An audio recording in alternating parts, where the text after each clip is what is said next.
हम सब ब्रह्मांड की अनंत ऊर्जा को खुद में समेटी हुई सर्वशक्तिमान आत्मा हैं।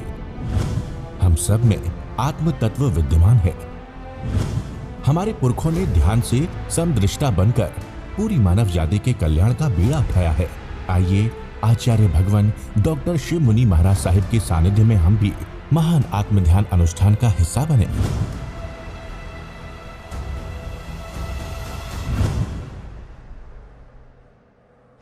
प्रसन्नचंद्र राज ऋषि की कहानी आपने बहुत सुनी होगी।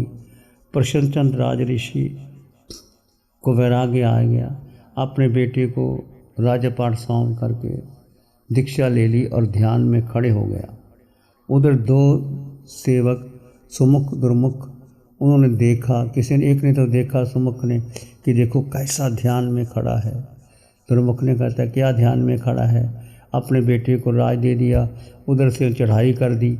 अब बेटे पर आक्रमण हो जाएगा, सारी सेना से जीत जाएगा और उसका बेटा गुलाम हो जाएगा, राजधानी चली जाएगी। जब ये वचन उसने सुने कि मेरे बेटे का राज्य छिन जाएगा, फौजें आ जाएंगी, बैठा बैठा मन में संकल्प करता है और बैठा बैठा संकल्प करते करते करते वो सारा युद्ध की सामग्री इकट्ठी करता है। मन ही मन संकल्प करता है, ऐसे मैं युद्ध की सेना इकट्ठी करूँगा, ऐसे वो आक्रमण करेगा, मैं पर्याप्त कर दूँगा। उधर से राजा शयनेक भगवान की समशरण में पहुँचते हैं। प्रभु, यदि प्रसन्नचंद्र राज ऋषि इस समय ध्यान अवस्था में बैठे खड़े हैं तो कहाँ जाएंगे? भगवान तो केवल ज्ञानी, भगवान ने कहा 7वें नरक में जाएंगे। प्रभु, ध्यानी होकर के 7वें नरक में जाएंगे? हाँ, ऐसी स्थिति, ऐसे परिणाम, देखो परिणाम आदमी के कहाँ से कहाँ पहुँच जाते हैं। ये बहुत शिक्षा लेने वाली बात है कि व्यक्ति के परिणाम कई बार आप देखते हैं बैठे बैठे कुछ नहीं करते, ऐसे दुष्परिणाम में चले जाते हैं। किसी के विचार आ जाते हैं, किसी व्यक्ति को, किसी वस्तु को, किसी स्थान को देख करके आपका राग भाव बढ़ जाता है, द्वेष बढ़ जाता है और बैठे बैठे द्वेष करते हैं उसके साथ कितने कर्मों का बंधन हो जाता है। उस समय मन पर लगाम रखो। मन तो क्या कर रहा है, मन कहाँ ले जा रहा है मुझे, क्यों? कितनी बार मैं नरकों में गया, कितनी बार मैं मनुष्य बना, कितनी बार मैं 4 गति 84 लाख। फिर मन को काबू करो, काबू करो, काबू करो। तो धीरे धीरे ऐसे वचन, कई बार आदमी क्रोध मान माया लोभ में वचनों का ध्यान ही नहीं रखता, क्या बोलना है क्या नहीं बोलना, ऐसे वचन बोल देता है, फिर पछतावा करना पड़ता हो मैं बोल गया, मुझे पता नहीं। कुछ लोग शराब पी करके नशे पत्ते में आकर के घर बर्बाद हो जाते हैं, घर में आकर के बच्चों को पत्नी को मारते हैं, पीटते हैं। और मज़दूर लोग ख़ास तौर पर जितनी तनख्वाह मिलती है वो शराब पी करके बस आउट हो जाते हैं और घर में क्लेश करते हैं। ऐसे लोग क्या क्या वचन बोलते हैं, क्या क्या वो अपशब्द बोलते हैं, कैसे कर्मों का बंधन करते हैं। मन से, वचन से, काया से। जब मन वचन काया से किसी को थप्पड़ लगा देना, किसी को मार देना, बंदूक चला देना, ये तीनों ही मन वचन और काया से आप अशुभ से अशुभ कर्म बंद कर सकते हो, शुभ भी कर सकते हो और शुद्ध भी कर सकते हो।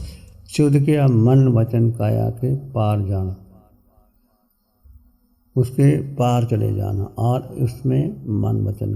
तो ऐसे विचार करना कि मेरे मन में विचार न हो। कहा गया कागा काको धन हरे, कोयल काको होए, मीठे वचन सुनाए के जग अपना कर ले।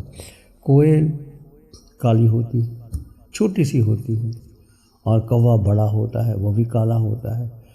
और कौवा काँ काँ काँ काँ उसकी आवाज़ को सुनना नहीं चाहिए, जब कोई आता है उसको पत्थर मारते उठा देते। और कोयल जब सुबह सुबह आप देखो, जब कोयल कूदती है तो बड़ी मीठी है, बहुत लगता है, ऐसे मीठी आवाज़ बोलती है। तो कोयल और कौवे में क्या अंतर है भाई? इतना ही अंतर है, वो मीठा बोलती है, वो कड़वा बोलता है। जो कड़वा बोलता है उसको पत्थर मार के उड़ा देते हैं। कौवा तुम्हारे घर पर आया हो, कहाँ कहाँ करता हो, कहते कहाँ करता है, उसको उठाओ बजाओ। और कोयल बोलती हो तो आपको अच्छा लगता है कि नहीं लगता? अच्छा बोलो। एक लोकती बनी है कागा काको धन हरे, कोयल काको हो दे। कोयल कुछ देते नहीं, कौवा किसी का धन हरता नहीं, परंतु मीठे वचन सुनाए के जग अपना कर ले। मीठे वचन कहा गया, तीखे वचन, तीखे वचन सही कहता हूँ सीना छलनी कर जाते हैं। तीखे वचन सही कहता हूँ सीना छलनी कर जाते हैं।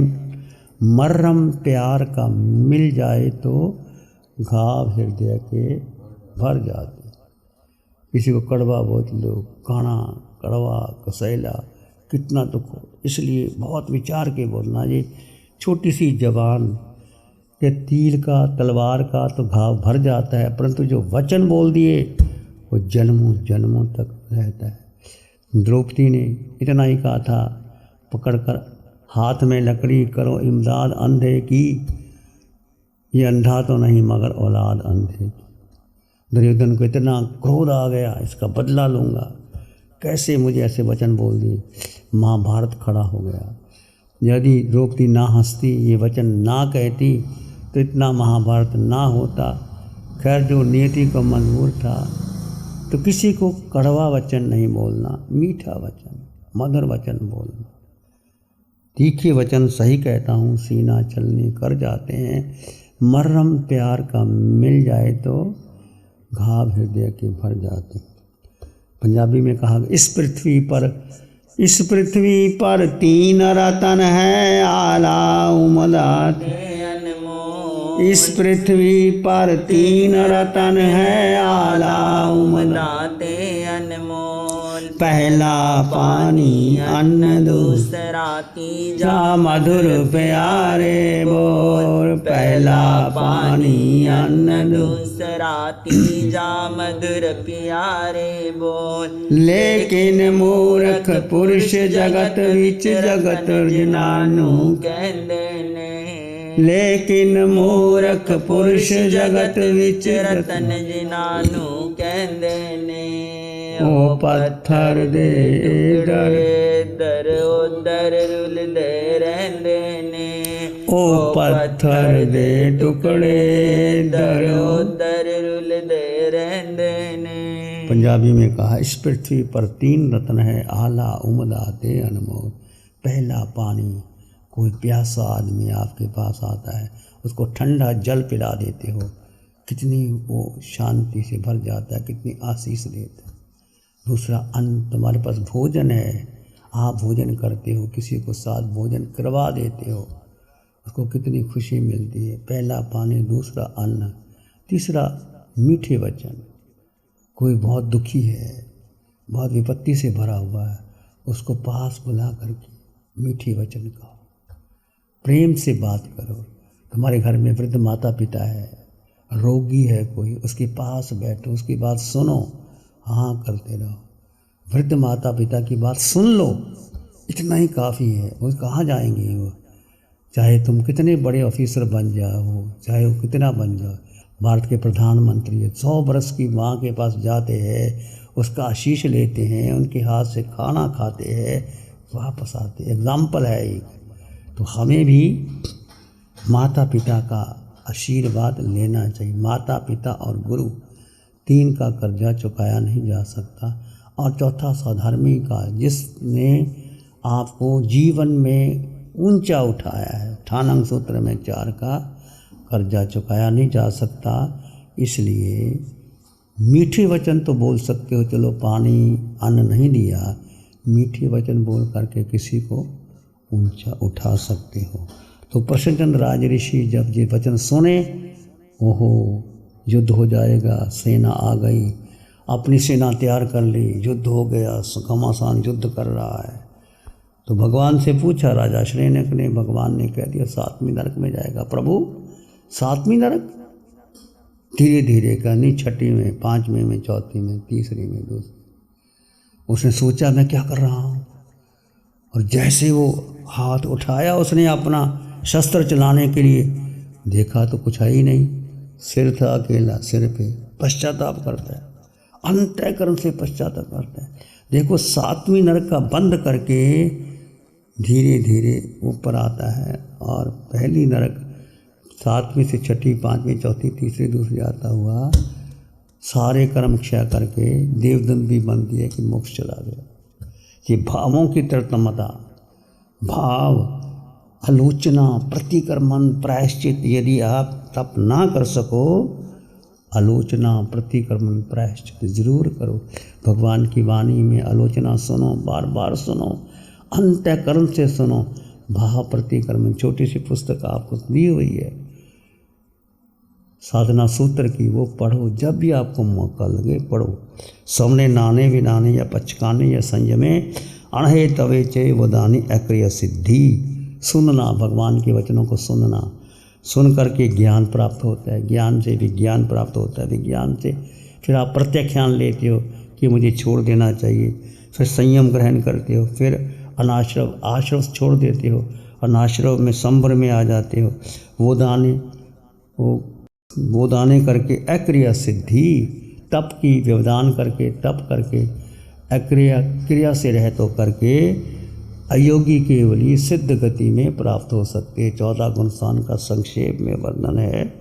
बस इसी प्रकार हम भी अपने जीवन को उत्तम बनाए, निर्मल बनाए। ध्यान करेंगे थोड़ी देर के लिए, आंखें बंद, मन वचन काया शांत, शरीर शांत, विचार शांत, सृष्टि शांत, वातावरण शांत, हर दिशा हर किनारा शांत शांत शांत। सिर के सिरे से पांव के अंगूठे तक अपने भीतर शुद्ध चेतना का एहसास कीजिए। 2 तत्व हैं, जड़ और जीव। देह जड़ है, देह परिवर्तनशील है। सिर के सिरे से पांव के अंगूठे तक मैं जीवात्मा, अनंत ज्ञान, अनंत दर्शन, अनंत सुख, अनंत शक्ति से संपन्न परिपूर्ण आत्मा। मैं आत्मा, निराकार आत्मा। मैं आत्मा है गुरु लघु आत्मा।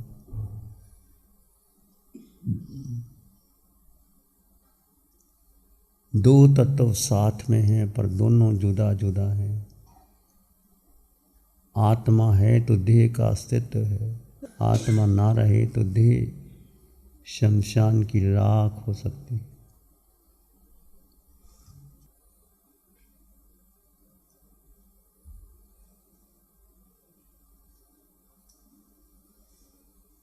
आत्मा मन से भिन्न है, बुद्धि से भिन्न है, इंद्रियों से भिन्न है।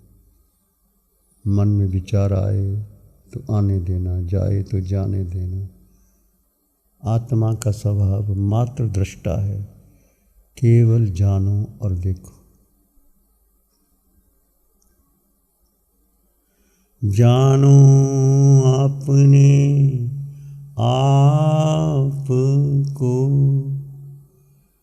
देखो अपने आप, अपने को जाने बिना मिटे न भाव संता।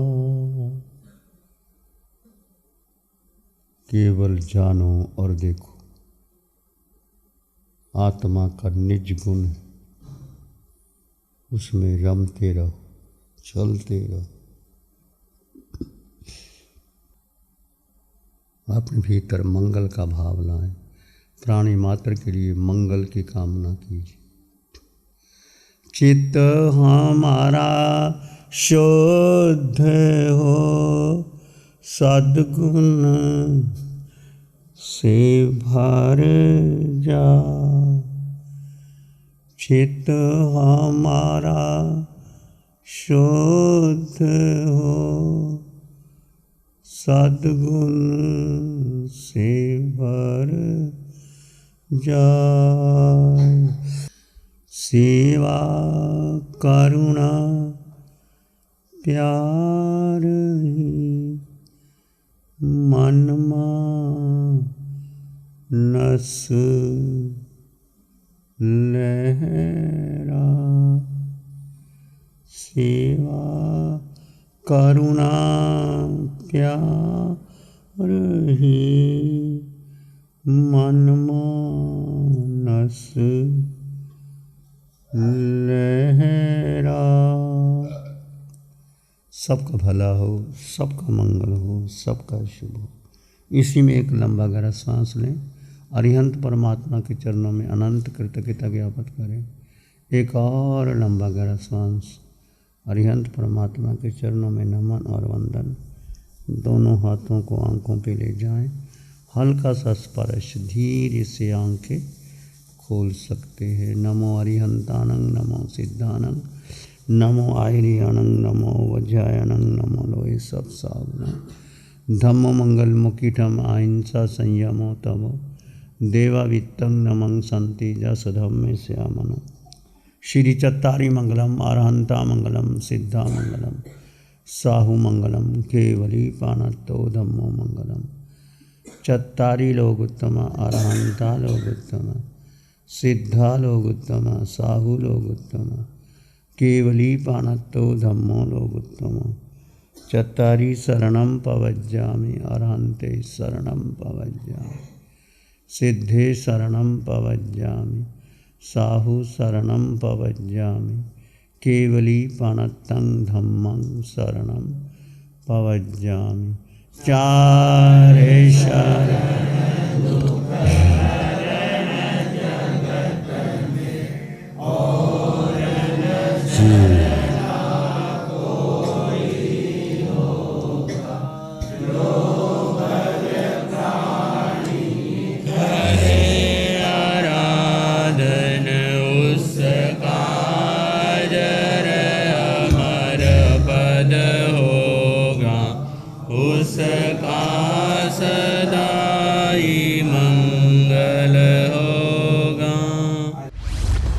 लग्जरी, कंफर्ट, शानदार view, park in by Radisson hotel.